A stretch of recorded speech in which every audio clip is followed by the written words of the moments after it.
ថ្លៃភ្លើងថ្លៃការចាឡៃបងពុនចំណាយ100មុខអញ្ចឹងគេអត់អាចប្រកួតប្រជែងឈ្នះក្រុមហ៊ុនអ្នកដែលរកស៊ីខុសច្បាប់បែបហ្នឹងទេវីដេអូនេះគឺនិយាយពីភាពជឿចាប់រឿងថាគ្រាន់តែសញ្ញាបត្រមកសិលឹកវាអត់មានន័យអីតាមពិតខ្ញុំគិតថារឿងមួយហ្នឹងគឺបញ្ចប់ពីម្សិលមិញហើយប៉ុន្តែពេលឃើញគេ share ចែកម្លែកច្រើនអញ្ចឹងហើយជាពិសេសពាក្យមកថាគ្រាន់សញ្ញាបត្រមកសិលឹកបុគ្គលម្នាក់ដែលគាត់ខ្លែងបន្លំសញ្ញាបត្រហ្នឹងគាត់មានភាពល្អគាត់ជួយជាតិគាត់អីចឹងណាគេក៏ជួយជាតិដែរតែរឿងខុសគឺខុសហើយហើយខ្ញុំជឿចាប់រឿងសញ្ញាបត្រហ្នឹងណាខ្ញុំនិយាយត្រួសខ្ញុំផ្ទាល់ខ្ញុំជាសិស្សដែលបញ្ចប់ពី Techno ហើយខ្ញុំមានមោទនភាពណារាល់ពេលដែលខ្ញុំប្រាប់គេថាខ្ញុំរៀនចប់ពីសាលាហ្នឹងកាលពីខ្ញុំប្រឡងចូលអាចថាឆ្នាំខ្ញុំហ្នឹងគេយករៀងច្រើនហើយប្រឡងដាក់ពាក្យប្រឡង4000អ្នកជាងហើយគេយកខ្ញុំថា1500អ្នកចុះតែវាអត់ដល់ប៉ុណ្្នឹងទេអញ្ចឹងមិនន័យថាយកតែ1/3ទេនៅក្នុងចំណោម1500អ្នកហ្នឹងត្រូវបែងចែកជាជាង10ជំនាញឥឡូវខ្ញុំនិយាយថាតែ10ជំនាញចុះអញ្ចឹងកាលពីសម័យហ្នឹងស្ថាបត្យកម្មហើយនិងសំណង់ស៊ីវិលគឺជាជំនាញដែលមានការប្រកួតប្រជែងខ្ពស់ជាងគេបើថាក្រោយមកអ្នកក្នុងឆ្នាំ2022អីហ្នឹងគីមីចំណីអាហារលោតឡើងម្ដងដោយសារមានការប្រកួតប្រជែងខ្ពស់យើងអាចថាតាម trend ឬក៏តាមទីផ្សារការងារអញ្ចឹងទៅតែកាលពីមុនសំណង់ហើយស្ថាបត្យកម្មនឹងឯងចឹងដូចខ្ញុំផ្ទាល់នេះដើម្បីបានស្ថាបត្យកម្មទៅប្រឡងចូលប្រកួតប្រជែងជាង4000អ្នកនឹងហើយត្រូវបានថាយើងយកកៅអីព្រោះមនុស្សភាគច្រើននៅក្នុងឆ្នាំ1500អ្នកហ្នឹងគឺចង់បានសំណង់ហើយនឹងស្ថាបត្យកម្មហ្នឹងអញ្ចឹងស្ថាបត្យកម្មយកតែ80អ្នកឯងហើយខ្ញុំទៅសើខ្លួនឯងដែរវាយើងប្រឡងបាននៅក្នុងចំណោម80អ្នកហ្នឹងហើយក្នុងហ្នឹងបើសិនជាចង់ដូរជំនាញតតែយើងនឹងរៀនបាន top រៀនបានបន្ទុកដែលខ្ពស់នៅក្នុងចំណោម5%បានរៀនចប់2ឆ្នាំយើងអាចបដូរជំនាញបានអាហ្នឹង system កាលពីជំនាន់ខ្ញុំហើយពេលដែលនៅរៀនណាពេលពីវិទ្យាល័យមកខ្ញុំមិនខ្សោយទេក៏មិនជាសិស្សបកាយដែរតែខ្ញុំប្រឡងបាន B ដែរហើយរូបគីមីអីហ្នឹងខ្ញុំប្រឡងបាន A អញ្ចឹងខ្ញុំខ្លួនឯងខ្ញុំចាត់ទុកថាជាចំណាត់ថ្នាក់ដែលគ្រាន់បើណាតែដល់ពេលដែលខ្ញុំចូលរៀន Techno 2ឆ្នាំដំបូងដែលជាថ្នាក់ត្រង់កំងថ្នាក់មូលដ្ឋានរបស់វិស្វករហ្នឹងគេផ្ដោតសំខាន់ទៅលើរូបគណិតគីមីហ្នឹងឯងជាពិសេសរូបវាខុសឆ្ងាយដាច់ពីកាលពីយើងរៀនវិទ្យាល័យហើយខ្ញុំចាំបានថាមានពេលមួយដែលខ្ញុំចង់ចាំដល់ឥឡូវហើយជាពេលដែលខ្ញុំមានមោទនភាពដែលខ្ញុំកាន់សញ្ញាបត្រហ្នឹងដោយសារអីគឺវាមានពេលវេលាមួយដែលខ្ញុំចេញទៅរៀននៅ Techno ខ្ញុំជិះម៉ូតូទៅផ្ទះជិះបដាយំបដាដោយសារតែខ្ញុំមានអារម្មណ៍ថាខ្ញុំរៀនហ្នឹងគឺអត់ចេះអីសោះហ្មងព្រោះយើងទៅរៀនហ្នឹងវាឃ្លាតឆ្ងាយពីអីដែលយើងរៀនមកពីកម្រិតបាក់ឌុបហើយពាក់ព័ន្ធមួយភាសាទៀតមានអង់គ្លេសមានបារាំងដែលវាថ្មីចែសម្រាប់យើងហ្មងអង់គ្លេសទោះបីជាពីមុនមកយើងចេះខ្លះប៉ុន្តែដល់ពេលដែលមេរៀនបច្ចេកទេសទាំងអស់ហ្នឹងក៏យើងនៅតែអត់ចេះដែរអញ្ចឹងអង់គ្លេសហ្នឹងក៏ពិបាកសម្រាប់យើងហើយប៉ុន្តែមេរៀនដូចរូបដែលវាពិបាកខ្លាំងហើយរៀនជាភាសាបារាំងទៀតអញ្ចឹងពិបាកខ្លាំងមែនតើបងប្អូនទាំងគ្នាដូចទៅរៀននៅប្រទេសមួយផ្សេងឬក៏ភពមួយផ្សេងអញ្ចឹងណាហើយខំខ្លាំងមែនតើម្នាក់ភ្នែកខ្មៅ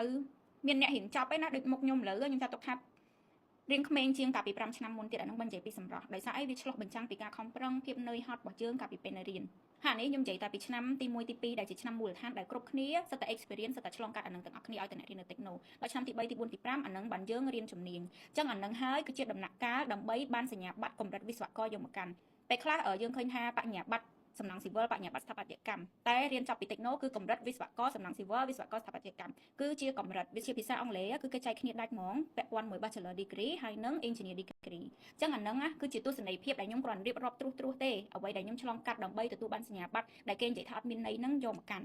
ហើយមួយទៀតនៅ Techno ហ្នឹងគេក៏មានរៀនតេដែររៀន Technician ណារយៈពេល2ឆ្នាំដែលគាត់រៀនចប់មកគាត់មានសញ្ញាបត្របច្ចេកទេសបើសិនជាសញ្ញាផ្សេងគេមានបញ្ញាបត្រគេមានបញ្ញាបត្ររងអញ្ចឹងនៅ Techno ហ្នឹងគេមាន Engineer មានវិស្វករហើយគេមាន Technician ហ្នឹងបកប្រែខ្មែរដូចជាអ្នកបច្ចេកទេសហីបានន័យថាគាត់យល់ពីអ្វីគាត់អាចបកប្រែភាសារបស់វិស្វករទៅឲ្យជាងអីចឹងទៅអានេះនិយាយឲ្យស្រួលស្ដាប់អញ្ចឹងមេជាងមេអីគឺគាត់កម្រិតហ្នឹងប្រហាក់ប្រហែលហ្នឹងណាតែដល់ពេលដែលច្រឡុកច្រឡំនេះនៅពេលដែលគាត់ជាមេជាងគាត់ជាអ្នកម៉ៅការអីហ្នឹងគាត់មេជាងប៉ុន្តែគាត់សោកលុយគេទៅយកសញ្ញាបត្រវិស្វករយកមកកាន់ដែលសញ្ញាបត្រវិស្វករពួកខ្ញុំរៀនក៏បង់លុយដែរក្នុងរយៈពេល5ឆ្នាំបើមួយឆ្នាំ1000បើមួយឆ្នាំ600ក៏វា3600ដែរអញ្ចឹងគាត់យកលុយតែ1500 1600ខ្ញុំថា$2000ចុះយកទៅទិញសញ្ញាបត្រហ្នឹងទាំងដែលអ្នករៀនគេត្រូវអនុវត្តម៉ោងរៀនណាមានម៉ោងមេរៀនម៉ោងលំហាត់មានម៉ោងអនុវត្តមានហាក្តៅហាភ្លៀងដេកនៅ lab អីមិនក៏មានដែរហើយបានន័យថាបើនិយាយពីការចំណាយទាំងថ្លៃហូបចុកស្នាក់នៅថ្លៃបង់ថ្លៃសាលាថ្លៃឯកសារអីផ្សេងណាម្នាក់ចំណាយមិនតិចជាង15000ទៅ$20000ទេហើយចំណាយរយៈពេល5ឆ្នាំទាំងសុខភាពផ្លូវកាយផ្លូវចិត្តអីទៀតហេតុអីគាត់អាចយកត្រឹមតែ1000ជាង$2000យកទៅទិញសញ្ញាបត្រនឹងបានហើយយើងទាំងអស់គ្នាបែរជាអាណិតទៀតថាគាត់នឹងជាជនរងគ្រោះដែលចាយលុយប៉ុណ្ណឹងយកទៅទិញសញ្ញាបត្រខ្ញុំអត់ដឹងថាអ្វីដែលខ្ញុំពងព្យាយាមនិយាយយ៉ាប់ពីងដាក់អ្នកទាំងអស់គ្នាហ្នឹងខ្ញុំចង់និយាយពីអីចង់បានន័យអីទេតែគាត់ថាពេលខ្លះពួកខ្ញុំអ្នកដែលជារៀនចប់ថ្នាក់ត្រឹមត្រូវមានសញ្ញាបត្រត្រឹមត្រូវសញ្ញាបត្រស៊ីននេះ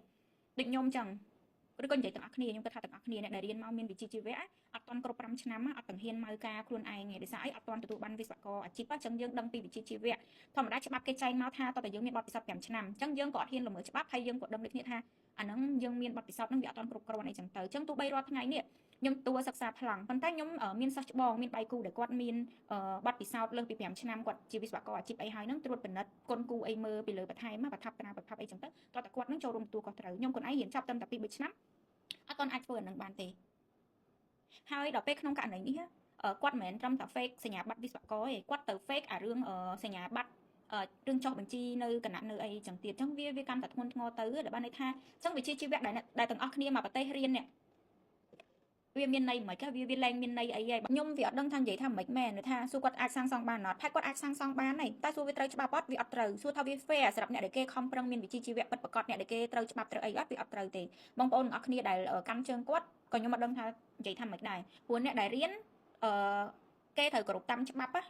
ចឹងគេអត់អាចចេះតែធ្វើចេះតែបថុយបន្ថែមយកគេឈ្មោះយកវិជ្ជាជីវៈគេនឹងយកមកបថុយគេត្រូវគោរពច្បាប់ចឹងវាបានន័យថារៀនអ្នកគ្រប់ច្បាប់អ្នកដែលកាន់តែមានវិជ្ជាជីវៈមានអា professional ហ្នឹងកាន់តែពិបាកនៅក្នុងការរកស៊ីកាន់តែពិបាកនៅក្នុងការប្រកួតប្រជែងបើគាត់អត់មានអីសោះគាត់ធ្វើអីក៏បានដែរវាបច្ច្រាស់បដោយខ្លាំងណាស់គេថាឃ្លោកលេខ8ដែតអីហ្នឹងអាហ្នឹងវាចឹងឯងអ្នករៀនកាន់តែខ្ពស់កាន់តែអត់សូវហ៊ានហ្នឹងចាញ់ពីខ្លួនឯងមួយពាក់ព័ន្ធមួយវិជ្ជាជីវៈមួយហើយពាក់ព័ន្ធមួយច្បាប់មួយទៀតដល់ពេលអ្នកដែលអត់មានឆ្លងកាត់ការបដិបដាអត់មានវិជ្ជាជីវៈអីសោះចេញកាប់ដាវអត់ខ្លាចអីទាំងអស់ហើយមានអ្នកគ្រប់គ្រងទៀត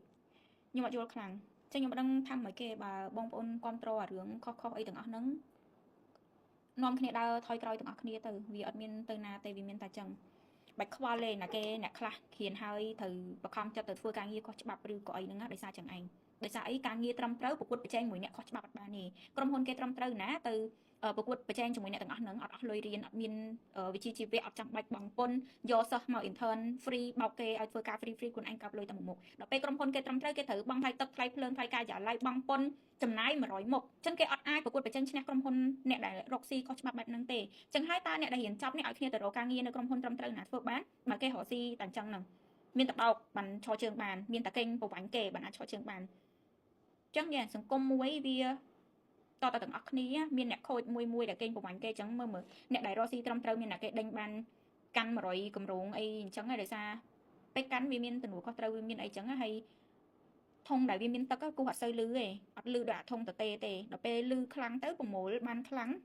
មិនចំណែនពាក់ព័ន្ធនឹងការរកស៊ីបើមិនគាត់មានវិជ្ជាជីវៈត្រឹមត្រូវគាត់គឺជាមនុស្សពូកែចេះបច្ចេកទេសអីគាត់ជោគជ័យបែបហ្នឹងគឺមានតែគេគ្រប់គ្រងអ្នកដែលគេមានវិជ្ជាជីវៈដូចគ្នាគឺគេគ្រប់គ្រងហើយប៉ុន្តែដល់បែបហ្នឹងពេកគឺគាត់កំពុងតែធ្វើបាបហើយនឹងជន់ឈ្លីកិត្តិយសអ្នកដែលគេមានវិជ្ជាជីវៈត្រឹមត្រូវហើយនិយាយរឿងថាគាត់ជាជនរងគ្រោះខ្ញុំដឹងថា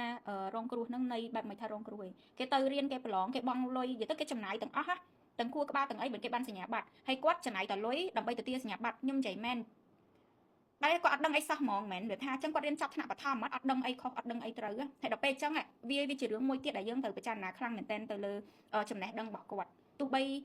រឿងថាសាងសង់គាត់មិនដល់វិស្វករគាត់មេជាងមេអីក៏ខ្ញុំគិតថាគាត់រៀនចប់ថ្នាក់អីល្មមត្រឹមត្រូវដែរវាមិនដែលរៀនចប់ថ្នាក់ដល់ទី12ដល់អីហើយអត់ដឹងរឿងប៉ុណ្ណឹងខុសឬក៏ត្រូវវារៀងលើសរៀងធ្ងន់បន្តិចណាអាពាក្យចុងក្រោយហ្នឹងប៉ុន្តែវាចឹងមែនមកដល់ប៉ុណ្ណឹងអាយុប៉ុណ្ណឹងវ័យប៉ុណ្ណឹងអត់ដឹងរឿងប៉ុណ្ណឹងខុសឲ្យត្រូវមករងគ្រោះថាគេមកប្រាស់យកលុយគាត់ធ្វើសញ្ញាបត្រខ្លាំងៗហើយអត់ដឹងសញ្ញាបត្រខ្លាំងៗហ្នឹងខុសឲ្យខ្លួនអាចបានរៀនផងយកលុយយកទៅទិញនេះអត់ចូលបានបាយ